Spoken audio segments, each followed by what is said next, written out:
Good to have you all here. Welcome to our Gottesdienst conference. And in fact, this came to be because we heard that the Central Illinois District could not have its pastoral conference. That meant 2 years for pastors without a conference. And Zion and Detroit could not have their conference because they had a flood. And Oktoberfest is no longer having Oktoberfest because we're too little. So we thought, it's not, so we had Novemberfest. So well, easy. I was talking to Jason. We thought we can do this. We'll just put one together.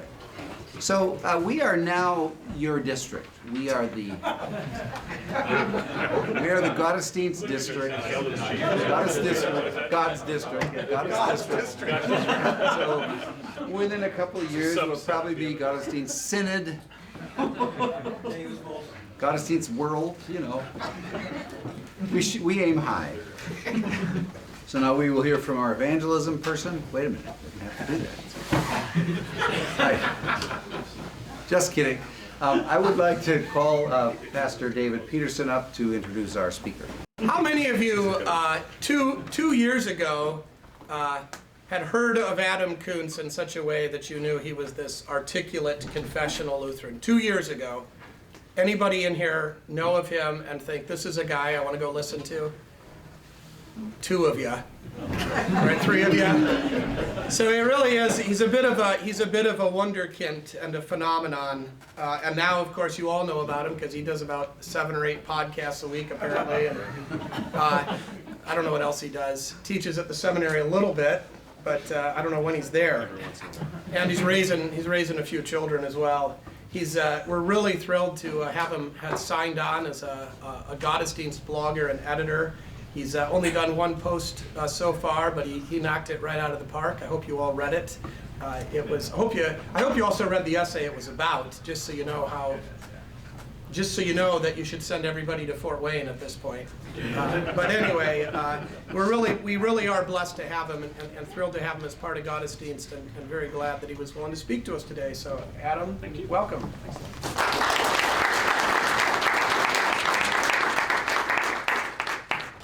So what we're going to be dealing with today, I'm not going to go into specifics. I'm going to kind of relate together roughly the 4 centuries of the church's existence, because legally it resembles our own, which I'll explain.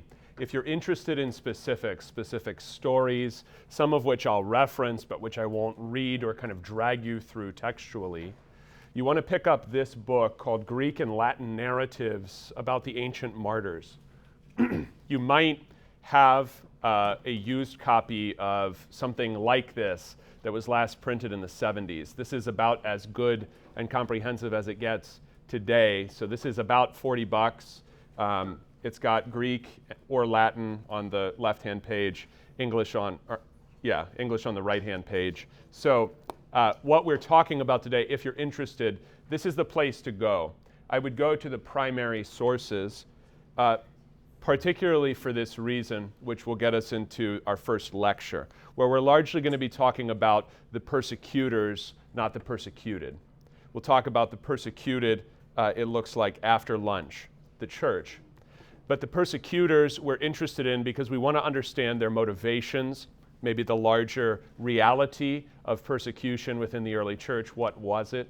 And in order to do that, I want to look at their words, not at probably some church historian's later summation of what happened maybe in the 19th or writing in the 20th century, because it's so distant intellectually. Your most trustworthy people on these kinds of matters I've found for understanding the persecutors are people who are just writing about the Romans, who would be therefore maybe classics people, but not church historians. The reason being, in order to understand it from the inside out, to understand what pushed the persecutors to do the things that they did at all levels, intermittently, sometimes violently, sometimes not, you want to understand their own motivations and their own sense of what was happening. So when we say persecution, let's be clear about what we're talking about today. Because I think misconceptions about what persecution is or has to be may be derived from certain kind of sword and sandal Hollywood movies, makes the church not be able to read the signs of the times, cannot grasp what is happening to it, because when they hear the word persecution read, say, on All Saints Sunday, they're hearing someone being bled to death by, attacks by a lion inside an arena. And if that's not happening, and there was not some sort of obvious confrontation that involved the confession of Christian doctrine specifically, then we're not dealing with persecution. And since none of that has, so far as I know, happened to any of us, we're not dealing with persecution.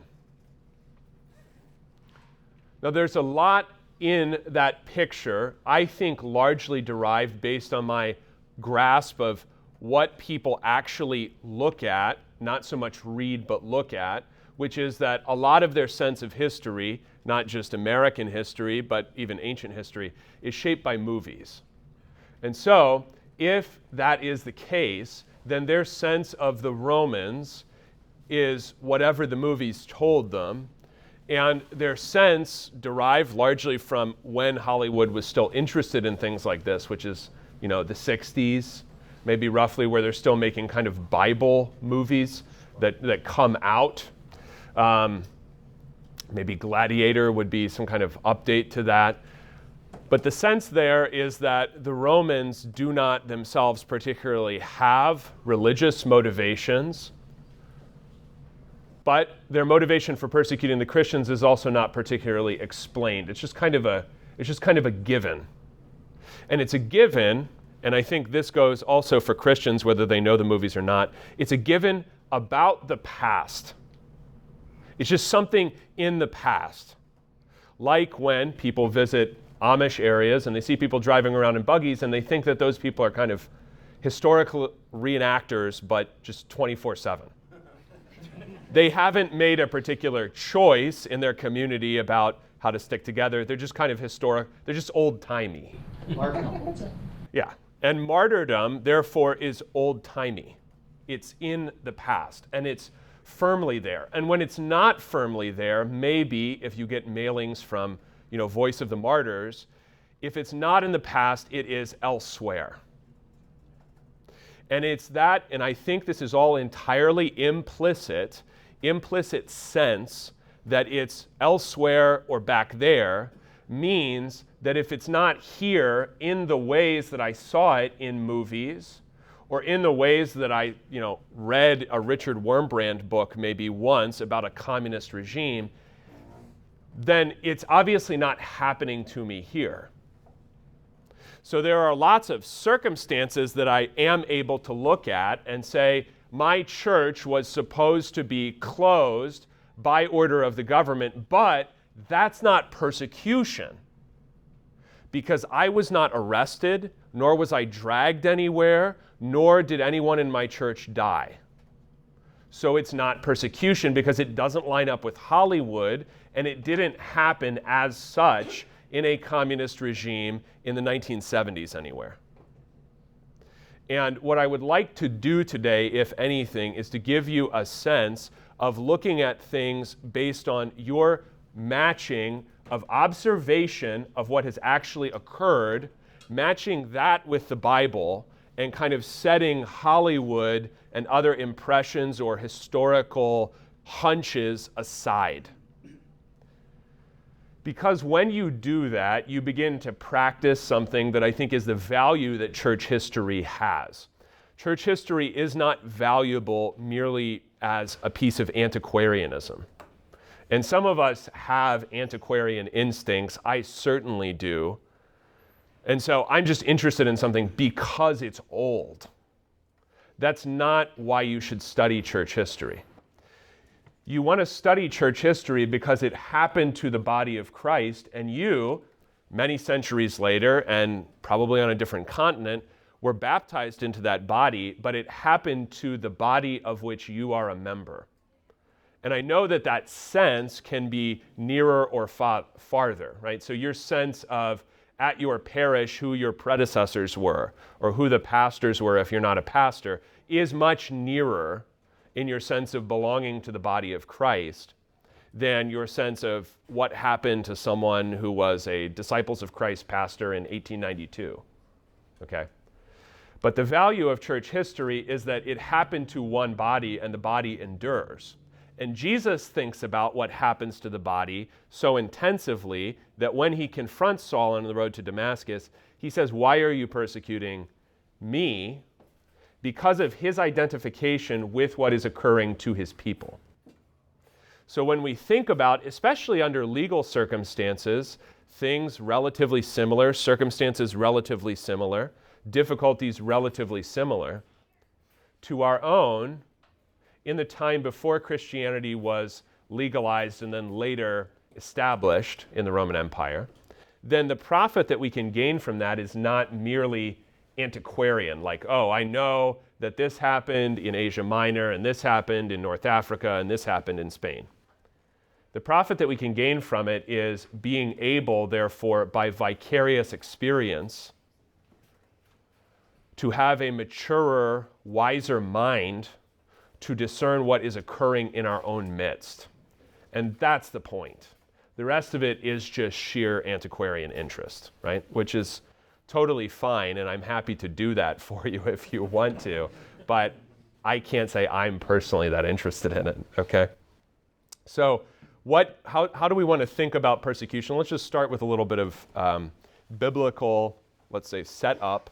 And I'll only go for an hour. It looks like we started early because the guy that introduced me was not as verbose as some people that introduced me, which we thank him for and we appreciate. And because I can't tell you how many times I've heard when I graduated from college. I mean, if I ever forget, now I can't, right? So I appreciate that.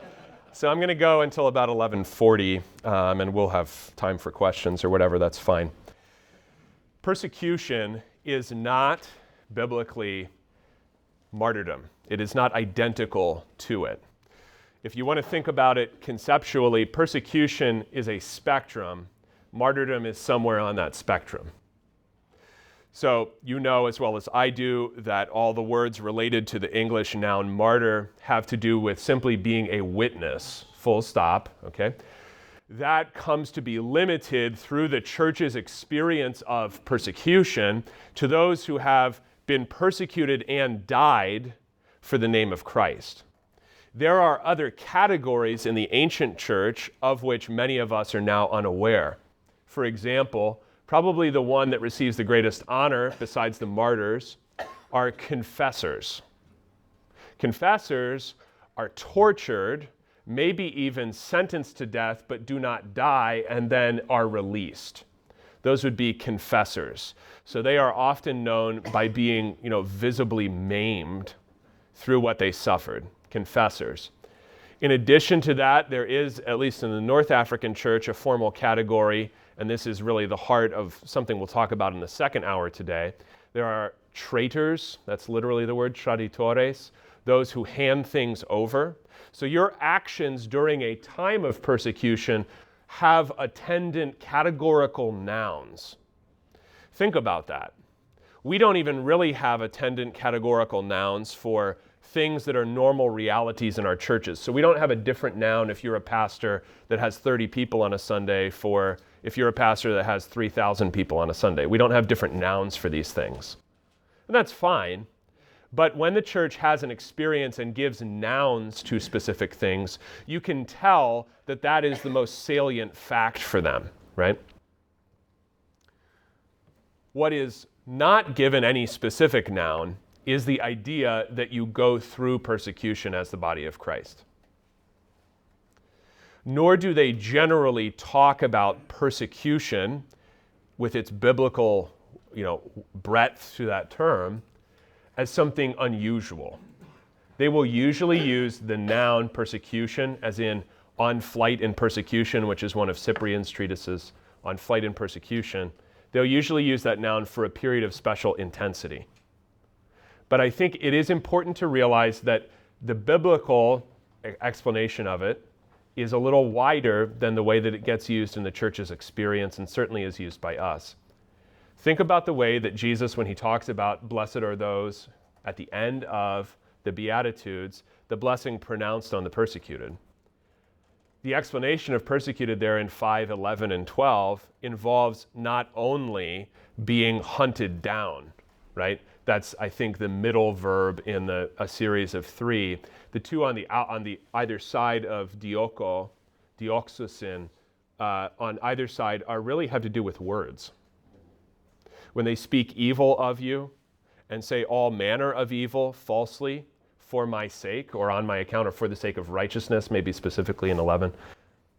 And what's going on there is that he is understanding, our Lord understands persecution as natural or native to the gospel's course in this world. So it's not something, and this is very much unlike, especially prior to 2020, I saw the church talking about persecution. Persecution should not be talked about, I think, as if we're all scared of something coming. Because the Lord talks about it calmly, the same way he talks about mourning or making peace or the practice of meekness, same word as he uses to describe himself in the text that we heard for the sermon this morning, praus.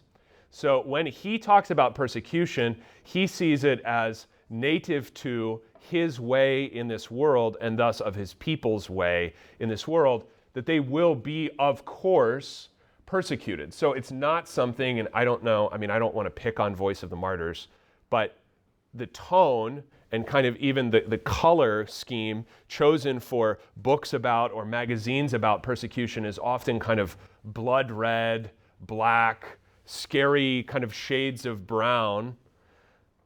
And the reason for that, I think, is because we think of it as something unusual.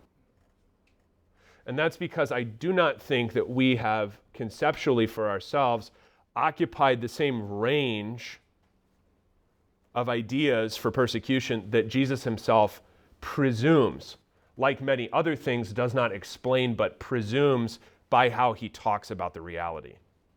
So when he's talking about persecutions, he simply presumes that it will occur, and like the practice of the other virtues in the Beatitudes, but also their origin in the blessing that he pronounces on his people, these are just things that happen. I don't have to look for them. They happen, and I don't need to be alarmed by them because they simply will happen. In the same way that we understand very naturally that those who are hungering and thirsting for righteousness will not be fulfilled by this present age. That's natural. I don't have to talk about it in dire, terrifying terms to you. We get it. So that same breadth in the understanding of persecution, it could be that we do think of it, we just don't use the word. The significance of that is not just some kind of little, lexical point. It's that if we use some other word or set of words for how Jesus talks about persecution, that means that we are conceiving of our lives in a way not entirely the way that our Lord is conceiving of his life in us, his body. So maybe we say church-state friction, or maybe we say secularization, or maybe we say that this is just the way it is when you have to go to work and deal with the people that you deal with at work, with kind of the rules that human resources has. But we don't think of it as persecution, and I think that one of the applications there is that therefore we do not also understand the blessing that can come from remaining in the body that Jesus pronounces on the body that is being persecuted. So when we do not align our own thinking with the way that the Holy Spirit has taught us to think, it's not just that we're missing out on, little lexical insights from the original languages. It's that we're missing out in our own thinking in English inside our own heads on what it is that the Holy Spirit intends us to apply and to be applied to us that would bring us a different sense of life than we otherwise have. Because the sense of life that I see us having is largely alarmed, or kind of an ostrich reaction of thinking, and I understand this reaction, wanting it to pass or thinking that it will pass. And that may or may not be true about emergency situations. It is certainly true about viral waves, strictly speaking, just speaking in terms of biology, okay? But you know as well as I do that none of this is actually about biology, okay? So that when we are thinking about, okay, will this go away, or how will it go away, or is this just a result of some sort of inexorable historical process like secularization, whatever that specifically means, those abstractions keep us away from the way that Jesus both verbally wants us to think about the things that we see, and therefore also from the kinds of evaluations of life, especially of the church's life, that he teaches at the end of the Sermon on the Mount. So I don't really think it's an accident that he begins the Sermon on the Mount with an expansive vision. Blessed are all these people whom the world does not account as blessed. He ends with a parable concerning building your house on this rock. But just before that, he teaches you how to judge teaching, because he understands a unity between teaching and life that we often do not think of. We think of teaching as kind of lexical maintenance. Did he say the words that he's supposed to say, right? And you know as well as I do that the various subgroups within Christianity, church bodies, as well as inside our church body, we all have words, and that's fine. That is indeed how humans recognize each other. That's what shibboleth, sibboleth is about. That's okay. That's fine. If I'm in a foreign country and someone starts speaking unaccented American English, I would be happy because that's someone from home. I get it. That's a human reality. Nonetheless, if you stop on a lexical level when you're evaluating what's happening, you are far more naive than Jesus is teaching you to be. Because the wisdom that he speaks about in the Sermon on the Mount is specifically phronesis, which is not Sophia. Sophia, that's the woman who invites at the beginning of Proverbs in the Septuagint. Sophia is, and this is necessary, Sophia is theoretical wisdom. And I think theoretical wisdom is something in which our church body is generally extremely strong. We will even maintain theoretical forms of doctrine even when we don't believe them. That's what we did in the 50s and 60s, okay? Okay, so we're fairly strong in that. So I don't, for instance, expect someone to come out, either a parish pastor or a district official or a seminary professor, to come out in the Missouri Synod and say, no, the body and blood of Jesus Christ doesn't matter that much. Of course he would never say that. But what Jesus is talking about in the Sermon on the Mount is phronesis, which is a different concept, and it gets translated, and it's in Aristotle, for example. It gets translated as practical wisdom because we don't really have our own noun for it. The noun shrewdness conveys something in English that is a little morally suspect that phronesis doesn't carry with it. It's not morally suspect to know not only what you should say or think, but especially what you should do. And the doing is the test of the teacher, right? By their fruits shall you know them does not mean some sort of moral perfectionism. It means an observation of life by which you can generally figure out what the person actually does teach, and therefore what the outcome of that teaching is. Because the contrast drawn throughout the Sermon on the Mount is not between Jesus' disciples who are never supposed to ask for forgiveness because they're morally perfect. Obviously, the Lord's Prayer teaches you will not be and are not in this life morally perfect in every way.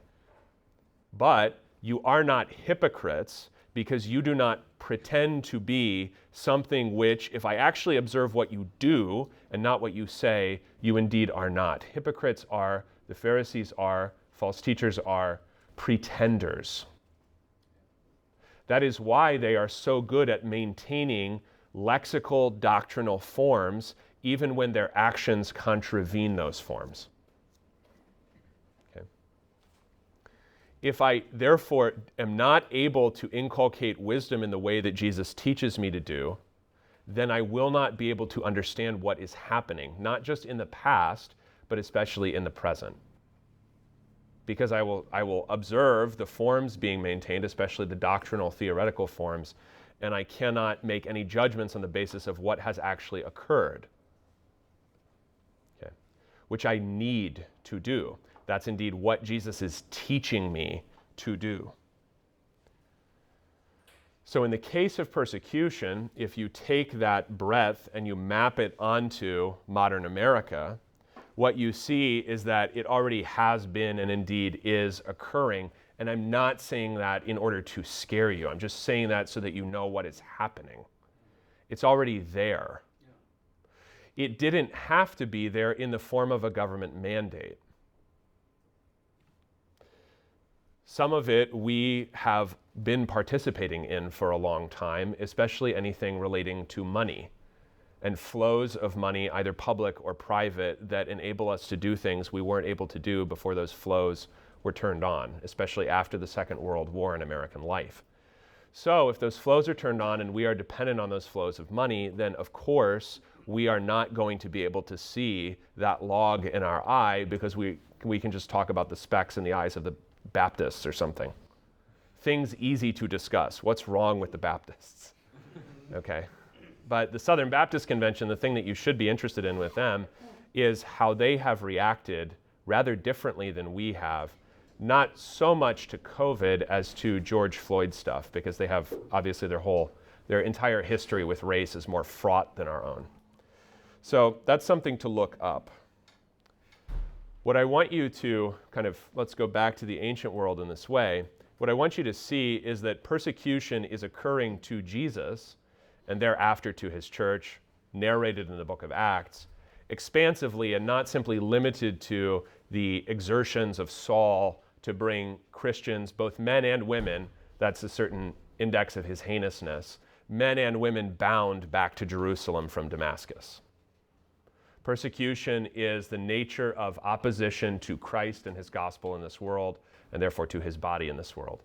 It really is that simple. Therefore, it can exist even when and where you have supposedly a Christianized society. And Luther's writings, especially where he is forced to recognize the difference between church and state, such as On Temporal Authority in 1523, those are the places where you will find Luther saying things that sound startling like a modern American, such as, there are very few actual Christians. In a society entirely baptized, state-funded, state-supported, thoroughly Constantinian, there are very few actual Christians.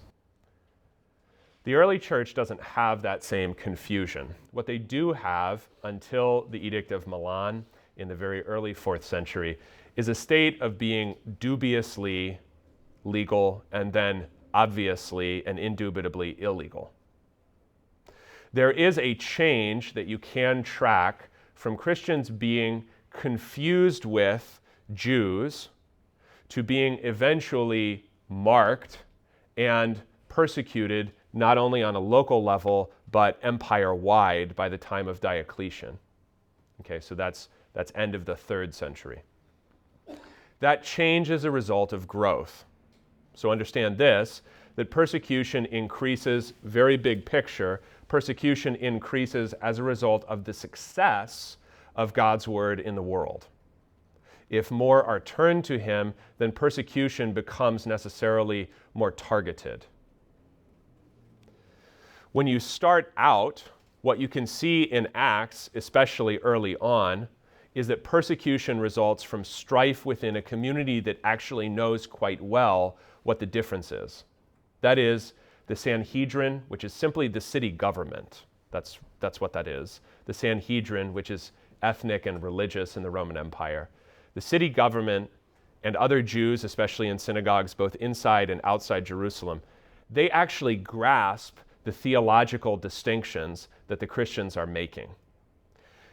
Not all at the same level. For example, when Paul is on trial before the Pharisees and Sadducees, Paul can turn the Pharisees against the Sadducees because the Pharisees themselves in that particular formation are not totally knowledgeable of him and therefore not hardened against him. But where and when the message of the gospel is specifically clear to a people that can tell the difference, know the Bible, have an opinion about these things, opposition is very strong.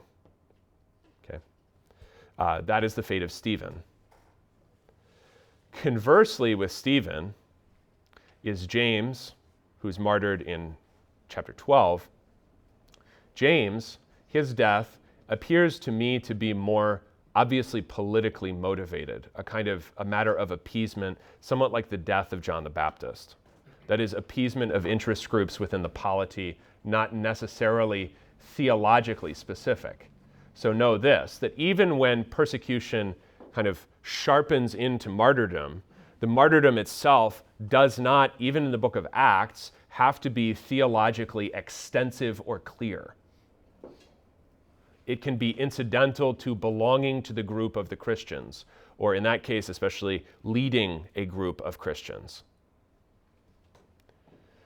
And that is something that will occur throughout the time of Christianity's struggle, public open struggle, intensifying the closer we get actually to legalization, is that the theological specificity of the challenge to Christianity varies very widely. So in the martyrdom accounts, sometimes there will be an account of interrogation that was very likely a public record kept by the Romans themselves because it was a judicial proceeding. Okay? And that public record may simply be, do you accept that you need to sacrifice to the emperor? No. And then something that we'll talk about in the second hour, the slogan, I am a Christian, Christianus sum, used by everyone. Everyone says that. I am a Christian. Or my name, that also means Christian is my name. That idea will occur over and over again, and sometimes the person is sentenced to death immediately after that. There are other times when, much like Stephen, effectively entire sermons are preached inside the martyrdom accounts, often to the officials. Okay? So sometimes the magistrate's knowledge of Christian doctrine is very extensive when he actually has the person killed. Sometimes it may not be. Perhaps there were conversations preceding that. I want this to be clear because I think the idea that in order for persecution to occur, or for it to be something that we need to think about corporately, there has to be, in the Lutheran formulation, an attack on the gospel. That is much like the difficulty that we had in the 1970s, where if the lexical form of the gospel is maintained, everything's fine, right? So since no one said, well, when you do Zoom church, you can't say that Jesus Christ died for your sins and rose for your justification, they didn't forbid that, so we're not being persecuted because the gospel, strictly speaking, may still be shared. And that, I think, is very naive about how even within Acts, let alone in church history, persecution is generally doctrinally indifferent. There may be some specific, understood by the Christians as doctrinal occasion for confession. The one with which you are probably most familiar is the one that becomes increasingly important the longer that persecution goes on and the more Christians there are, especially in the eastern part of the empire. And that is the requirement to participate in the imperial cult.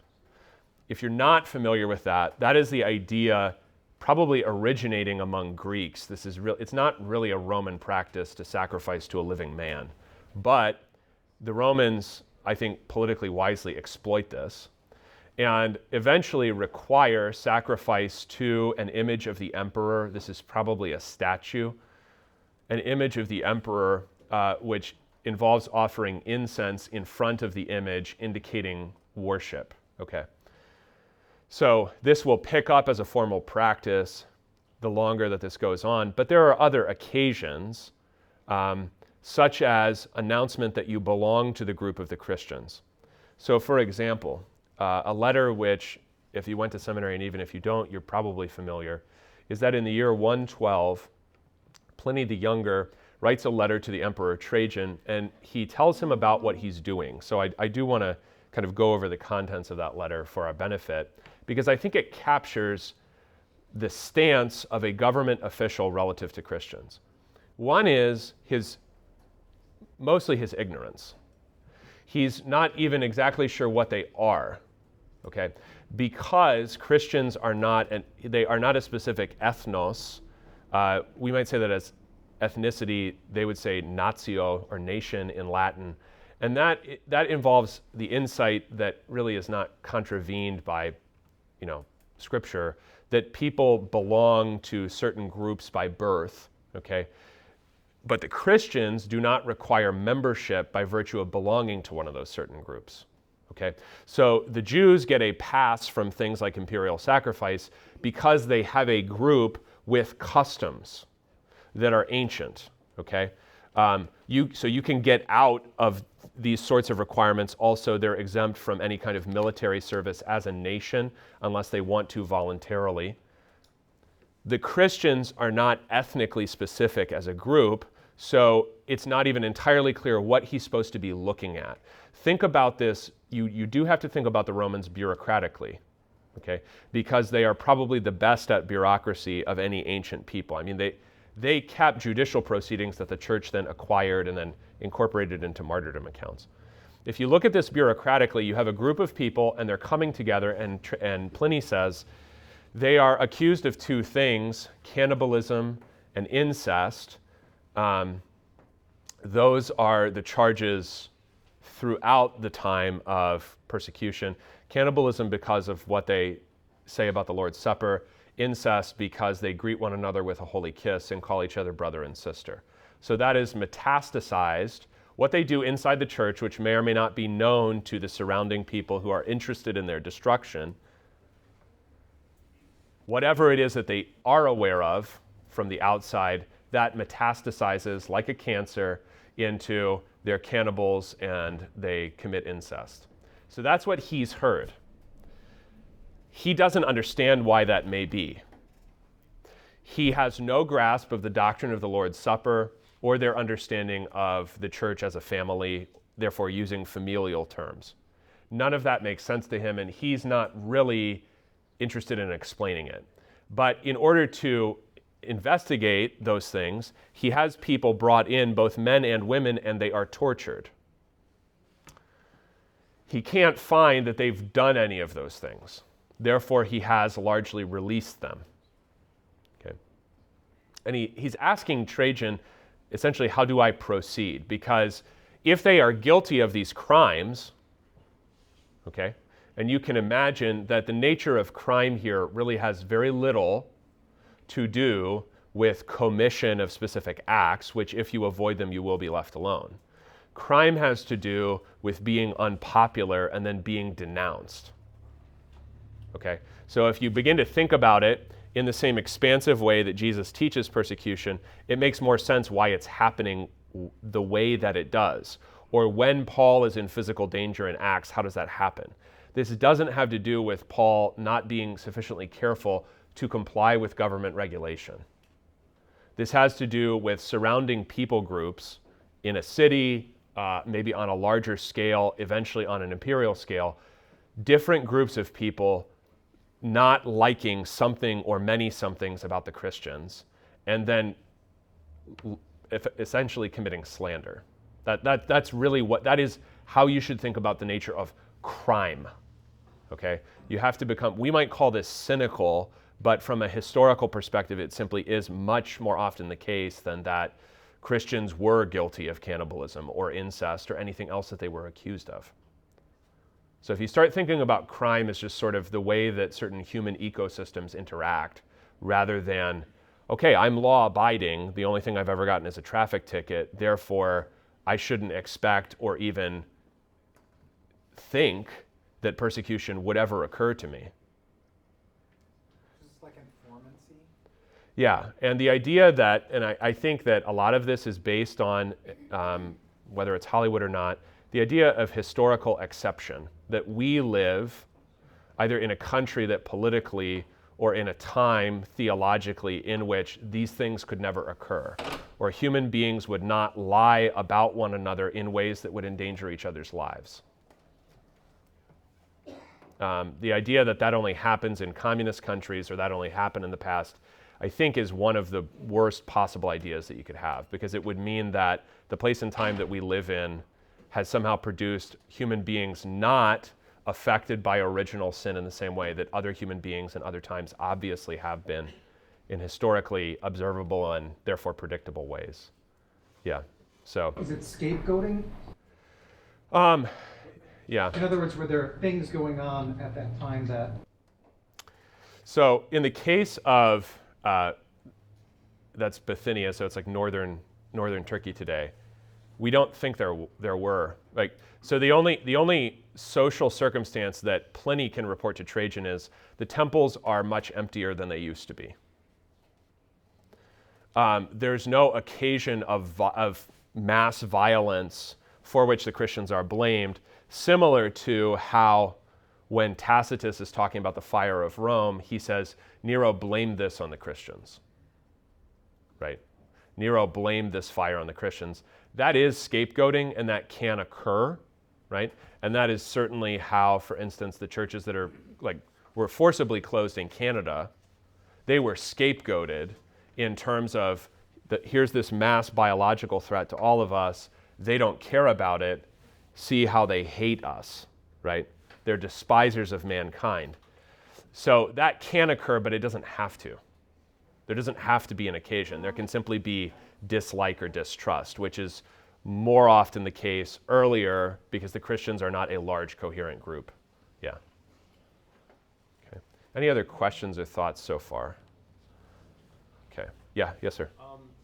How come we don't, the first time I was introduced to this idea of okay, maybe all the people at church saw a movie and that ruined my delivery of this message. Mm-hmm. That was with Jesus Christ Superstar. Okay. When I first realized that.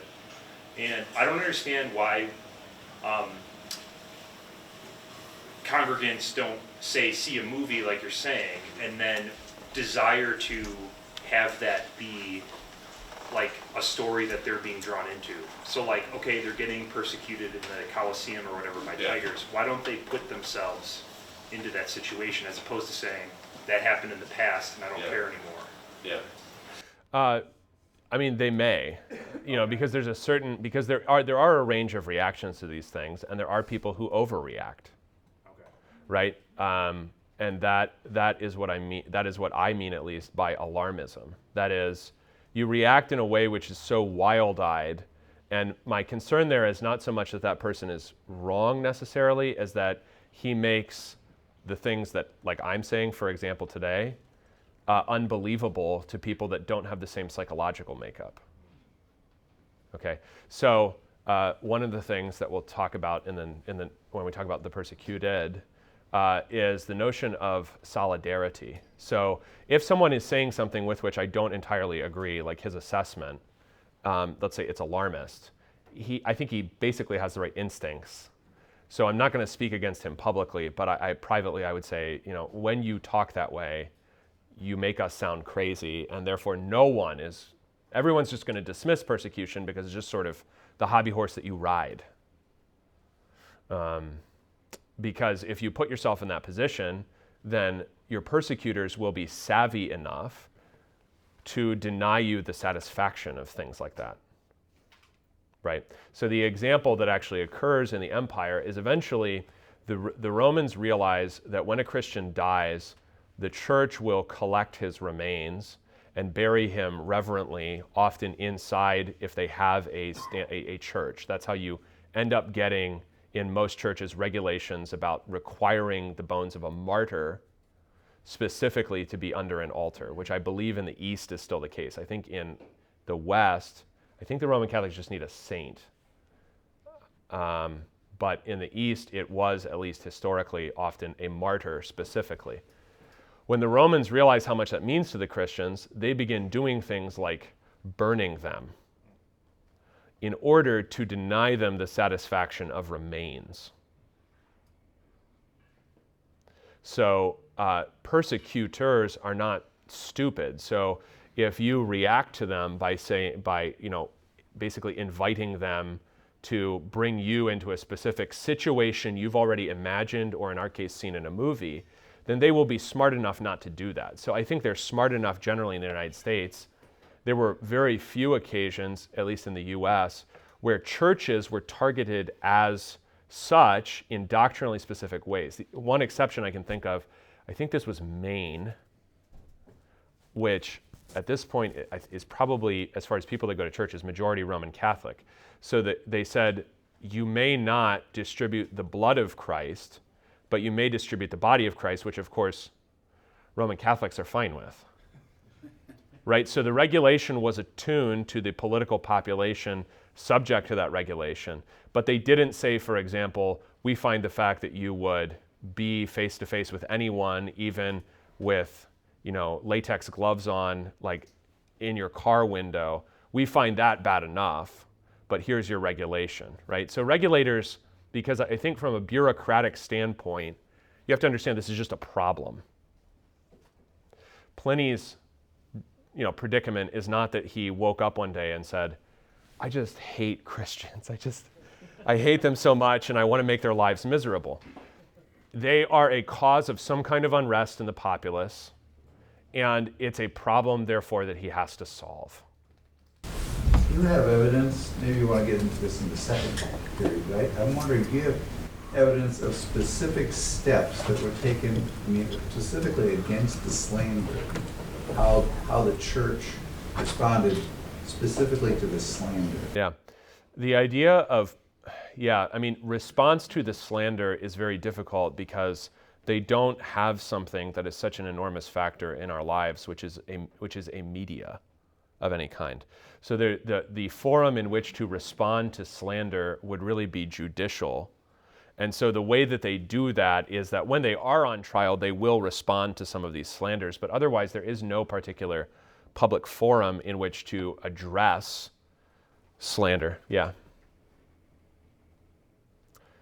Anything else right now? Questions? Or we're about midway, so this is a good point to relax. So it seems like so Jesus was scourged by Pilate, and it sounds from what, from reading Pliny, it sounds like this is just sort of procedure for the Romans to kind of just scourge those who are accused. Is there some sort of legal due process that went along with whether to scourge someone or whether not to? Yeah, it has largely to do with their social status. So, and we'll talk specifically about the death of Cyprian in the second hour. Cyprian is unusual in being both a citizen but also ethnically Roman. And he is treated with much greater respect than most Christians who are not. The percentage of actual Romans in the Roman Empire by the 2nd century is fairly low, even in the Italian peninsula. So most Christians are not treated. Torturing someone is something you do to somebody of very low social status. Yeah. So procedures would vary according to the person, and then those procedures may or may not be standard. So for example, in the case of the torture, Trajan's response is, these are not the sorts of things that we strive to do in this enlightened age. And the reason that he says that is that the empire really is enormous by Trajan's time. That might be its greatest extent. And things are going remarkably well from a political point of view. And those are times in which human beings often will sort of relax on practices that in harder times are much more common, and torture is one of them. So he says, don't go out of your way to do this. And it was actually illegal for a Roman citizen to be tortured. Yeah. Right. Couldn't do it. Yeah, but it also does tell you something about the nature of the Christians, that they were not largely, let's say, highfalutin early on. Go ahead. So just to sort of follow up, so the purpose of scourging, it seems like with Jesus, Pilate scourged him to sort of appease. Would there be, we waterboard people to get information, right? Yeah. So what are the reasons besides is it just basically to appease the accusers and or to get more information, or were there other reasons for it? Well, I think it is directly in order to attain information, but the point of that is not in its way sincere. It's to look at crime, accusation, and punishment as just a process that needs to be gotten through with. So if I can secure a confession from scourging, then I don't have to go to the length of interrogating him further and then killing him. Right? So if,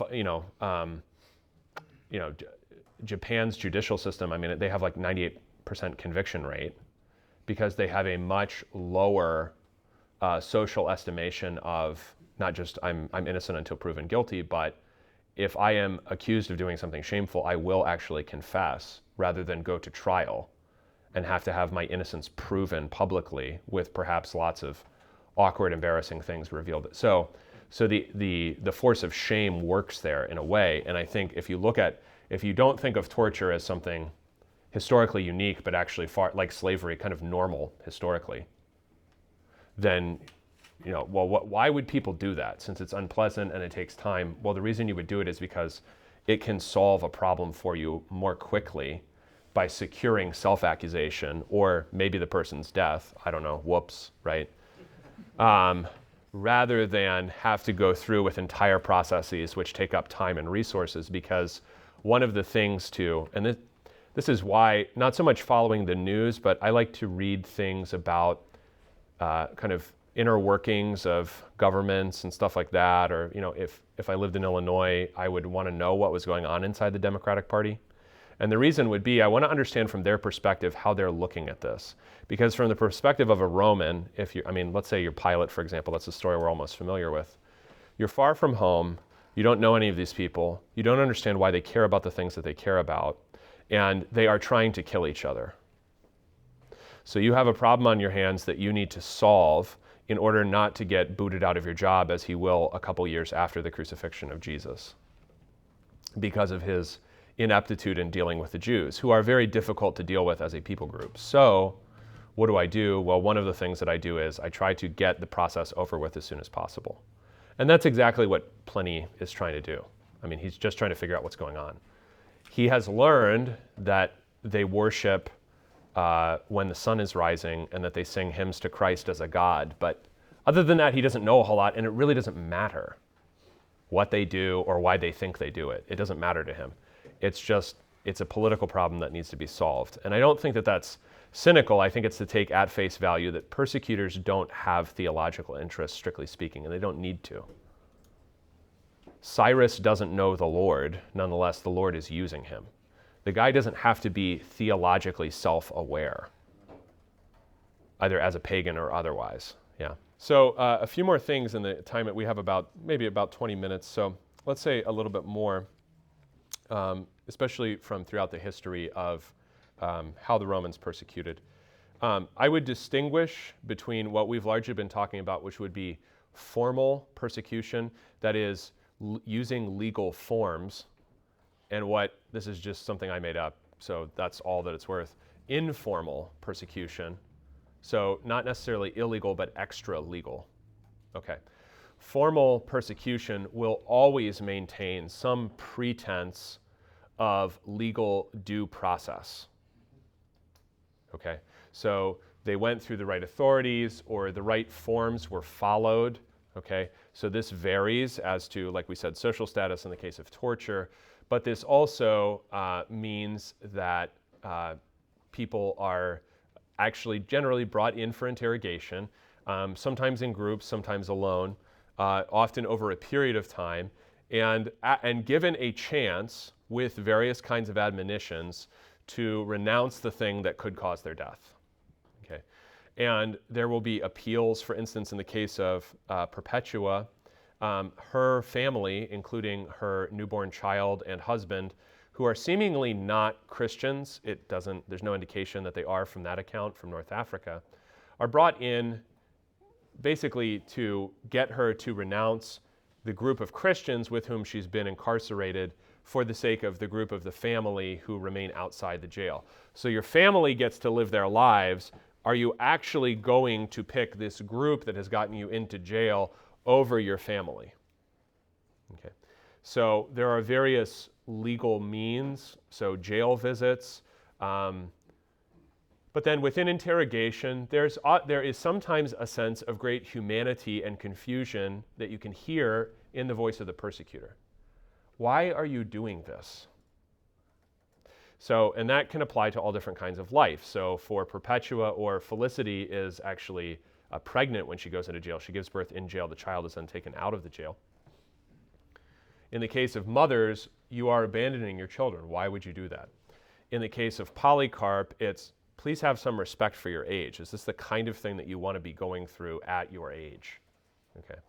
So there will be various humane appeals, and those are all understandable. And from the perspective of someone who doesn't grasp any of this theologically or anything, you can see why that would be.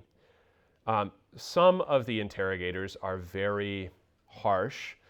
Some, being different kinds of human beings, are not harsh. They're genuinely and sincerely confused. I don't know why you're doing this. Those are usually things like proconsuls, that is the highest and often actually Roman sent out there to govern official. In addition to that, there's a whole constellation of what we would think of as law enforcement, somewhat similar to the overlapping jurisdictions that we have with federal agencies and state agencies and local agencies and county agencies. They have a lot of that too, that especially in the East, where the civic structure is underneath Roman government and predates Roman government. So it's just more complex, okay? And those agencies have their own interests, but they are the people, for instance, who will often physically arrest you. The proconsul is not going to himself detain you. You will be detained by someone, and there are various, words for these things in Greek and Latin. Some underling, who is a kind of law enforcement official, will detain you. And his interest is often simply the fact that you have been targeted. He's not interested in what you're saying. Okay? Sometimes those guys were converted. Sometimes. But usually, yeah. I just want to go on historic percentages here. So it's like, sometimes the Cleveland Browns were champions of the National Football League, but most of the time, never, not even close, not even once, right? So beat Cincinnati this year. Okay, there you go. So I didn't know that. You do have parallels to law enforcement officials, even though you don't have, for instance, uniforms exactly. And that's formal persecution, and a pretense of legal process will always be followed. Okay. Now, that is more heavily weighted, for instance, in the book that I recommended, because those largely preserve records of judicial proceeding. There are lots of other stories of martyrs that preserve often much more miraculous accounts. I would say that miracles increase the farther away it gets from a specific historic deposit. Okay? And I'm not entirely dubious of all of that. I'm observing. That's easily observable. And then, therefore, also the records of miraculous conversions and changes or wonders that hide the would-be martyr from death just at that moment, those also increase. What is in the book that I recommended to you are largely church documents that generally originate as judicial proceedings and then come to be surrounded by kind of an introduction and an epilogue that sound liturgical. So what you get is a historic deposit, not even necessarily produced by the Christians, that morphs into a liturgical custom that involves the life of the martyr. Okay. Obviously read on his day, because there will often be reckonings of why it's this day and not some other day in this specific year inside the document itself. And all of that is a result of the fact that the Romans do follow legal process and do keep very good records. Okay.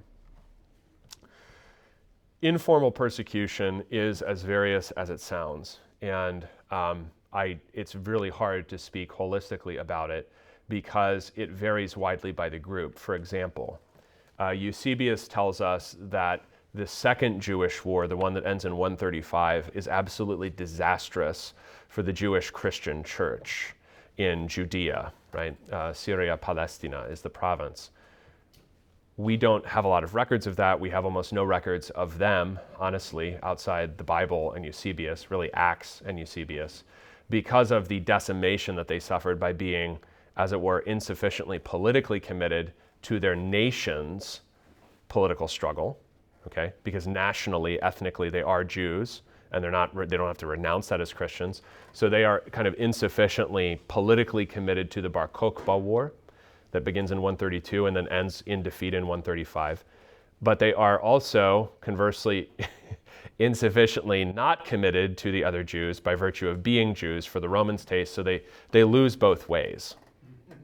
And the church is decimated, and this is observable in the record, and this is what Eusebius points out, is that you have Jewish names and even relatives of the Lord are very prominent in that church until that war, after which not only are they evicted from Jerusalem proper, Jerusalem is renamed, but in addition to that, the bishops of Jerusalem begin to have Greek names. They begin, obviously, that is, to be non-Jewish. Okay, so when that occurs, we don't have a record of that, and it's also persecution that happens during wartime. And just a basic historical fact about wartime is that record keeping suffers enormously. Armies don't necessarily need to keep records of what they're planning to do or what they do. And the people that suffer from their depredations obviously are generally not going to have records of similar things. So we're dependent on Josephus and Eusebius, but Josephus is not interested in the Christian church in Judea, so therefore we're really dependent on Eusebius. So that the nature of informal persecution, therefore, even when it results in someone's death, let alone when it involves we're spoken evil of, no one likes us, people leave the church because it's so disadvantageous to be a Christian, those are all things that we ourselves actually experience but do not keep records of. Right? So if you're listing like this person was sufficiently, the church was slandered sufficiently during his education, therefore he left the church on this date, and he was given a letter of release or something on that date, we don't keep those records, and we know that that's happening to us. So think about how hard it would be to have a record of informal persecution. So that's why it's a little difficult to talk about historically. The last thing that I would like to just kind of highlight in about 8 minutes here is the nature of a distinction between church and state. Okay. Remember that when, for instance, Paul is telling women to cover their heads during prayer and men to keep their heads uncovered, the Corinthians are doing the opposite, but what the Corinthians are doing is socially normal.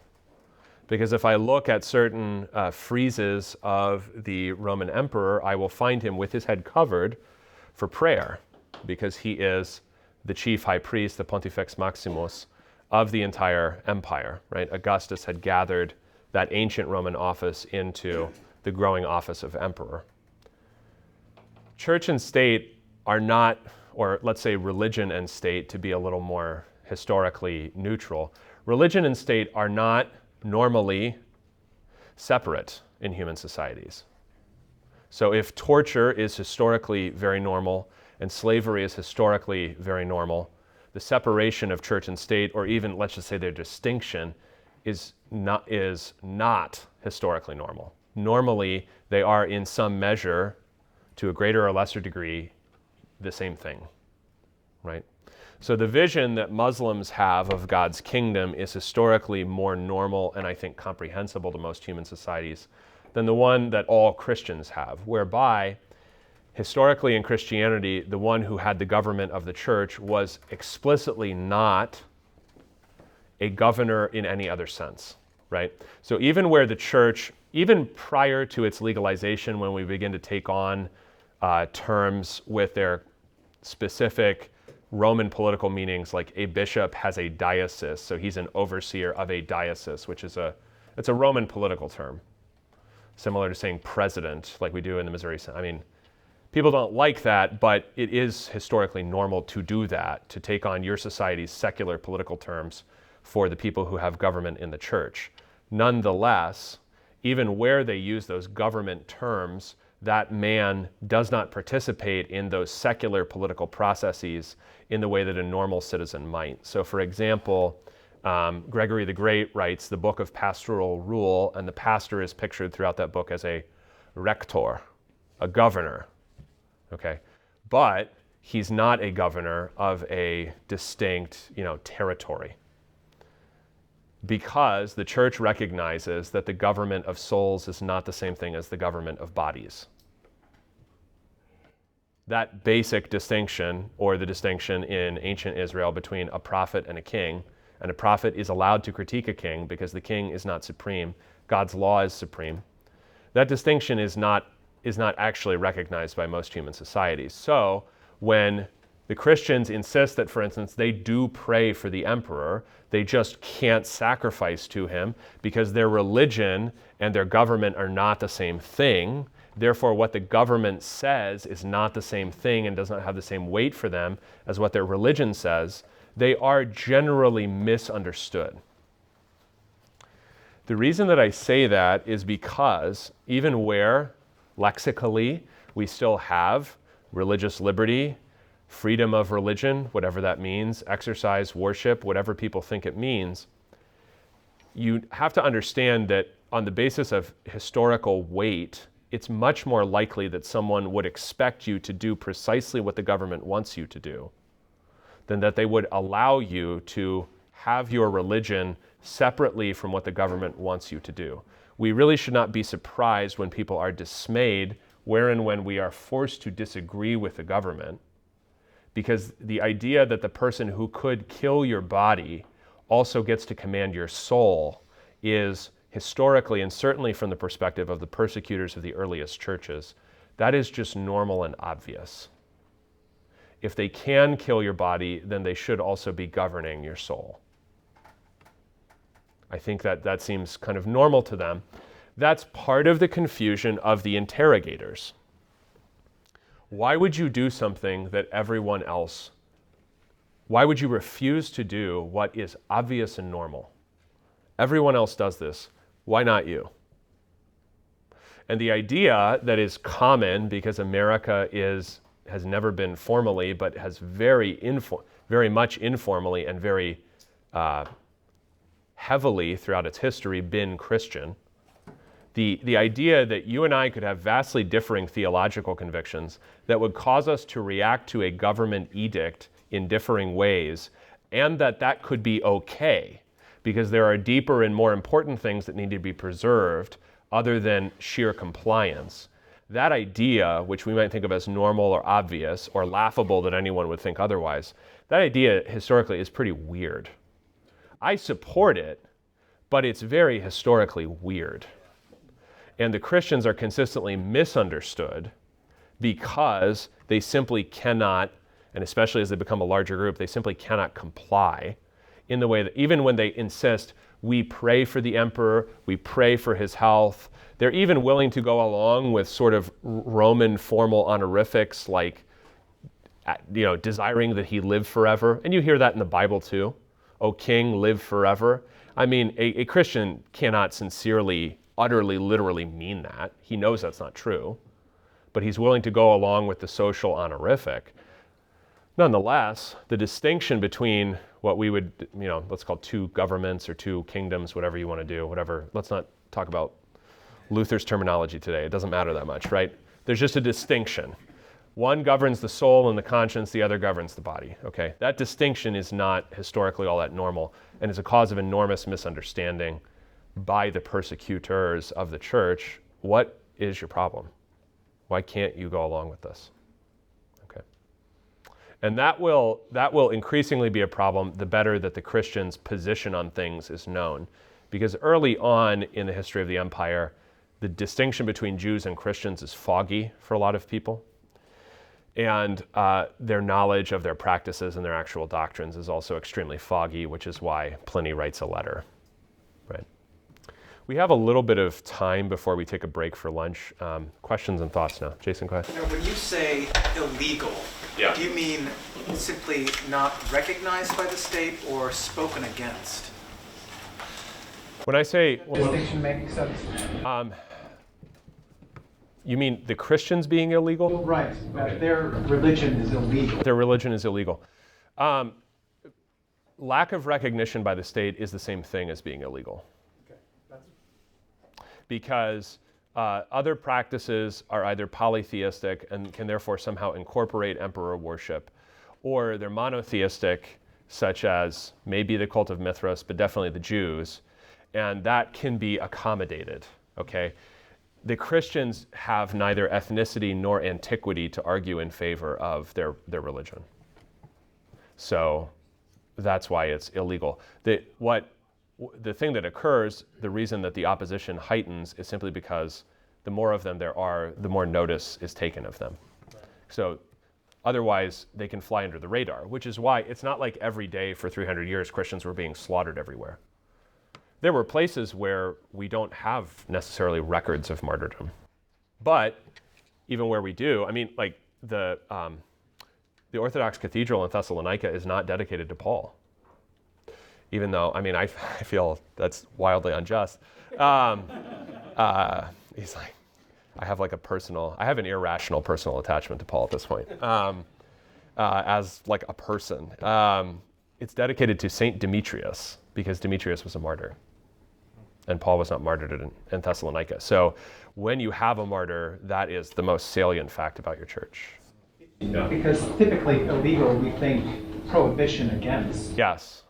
And it's not necessarily that, it's just not recognized. Lack of sanctioned recognition. Or Because no status. lack of recognition it doesn't matter most days of the week, but when you need some kind of recognition and you don't have it, then it's like, I don't know what forms I'm missing until they're upset that I'm missing those forms. That's basically the problem. Yeah.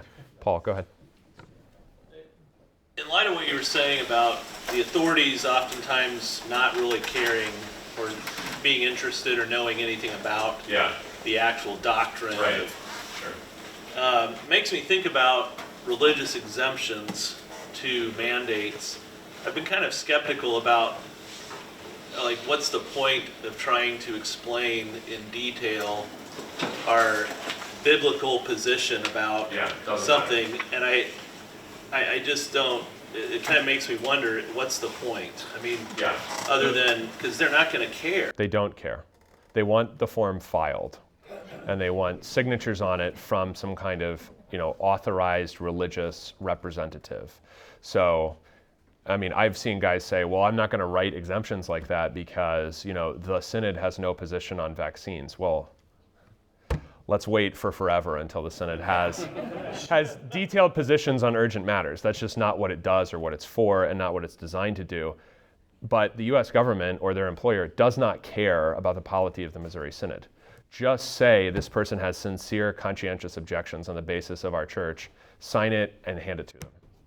Simple. Because the government takes no cognizance of our doctrine, and that's actually a good thing. Let's exploit that as long as we can. Right? Yeah. Andrew. Yeah, go ahead.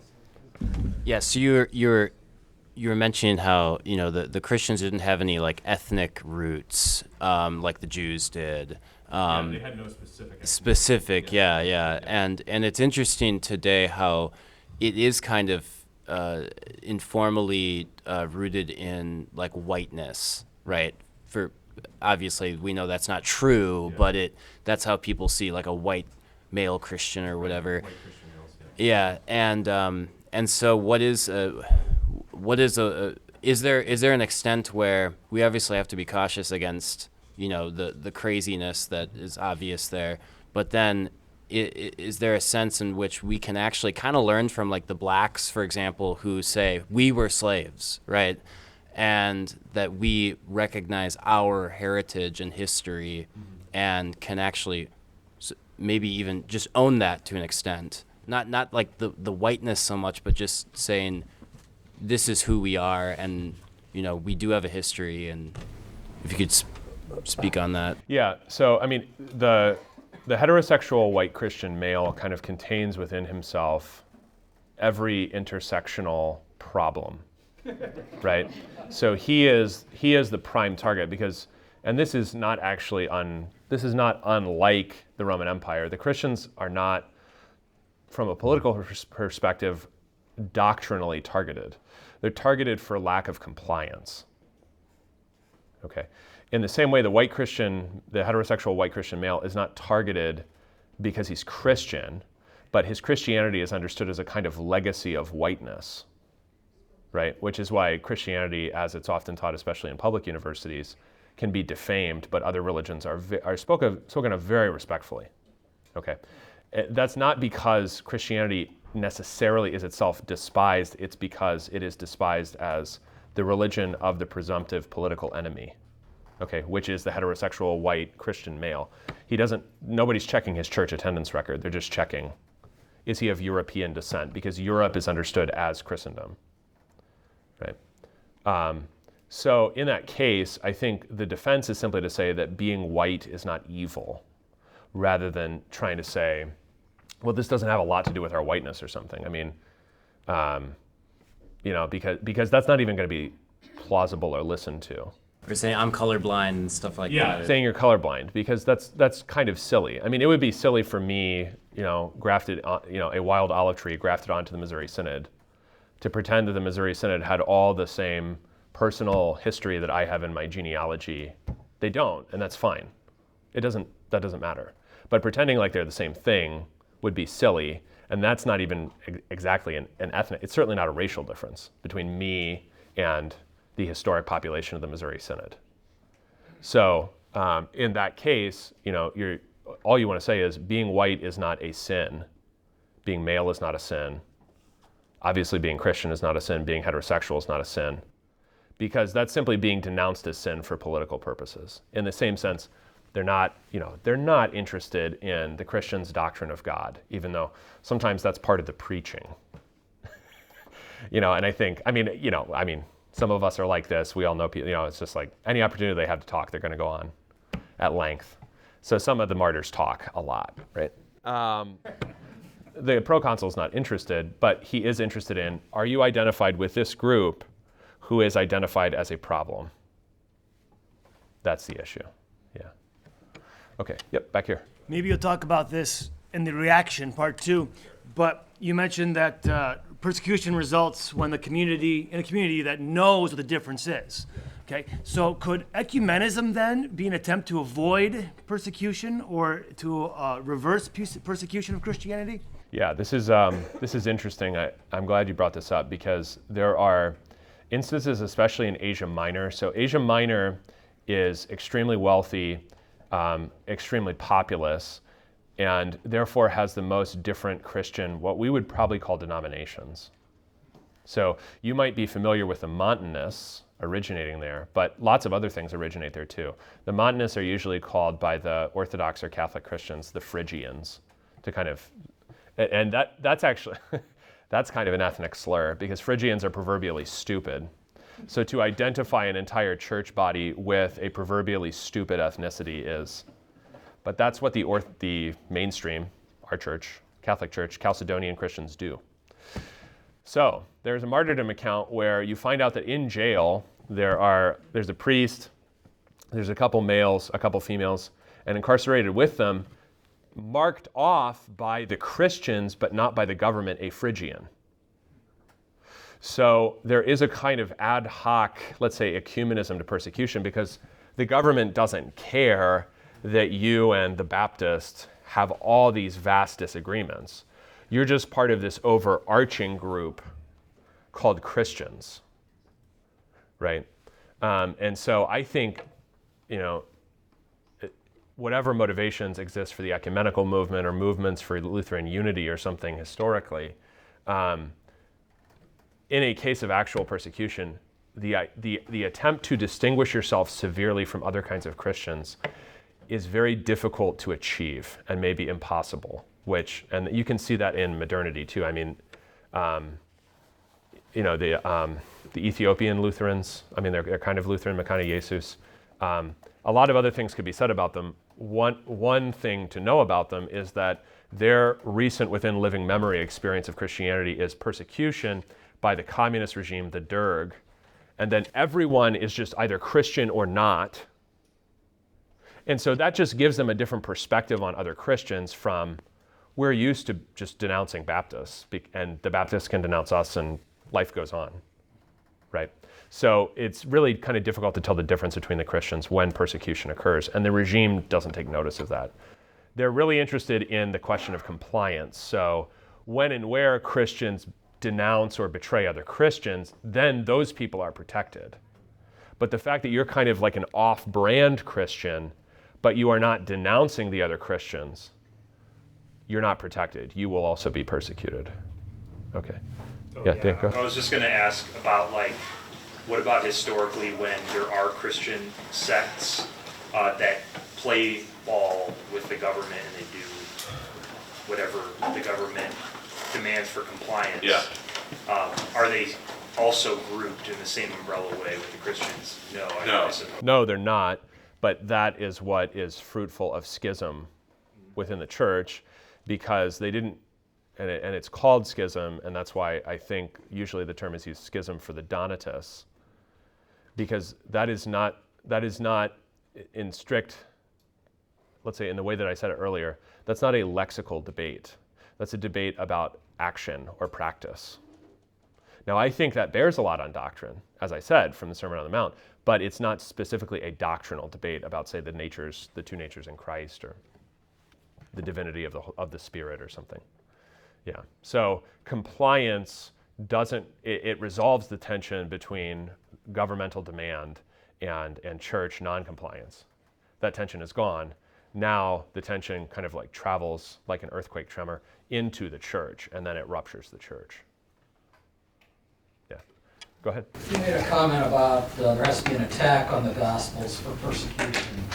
Can you expand on that? Because some people might not think it's an attack. They might think it's a different interpretation.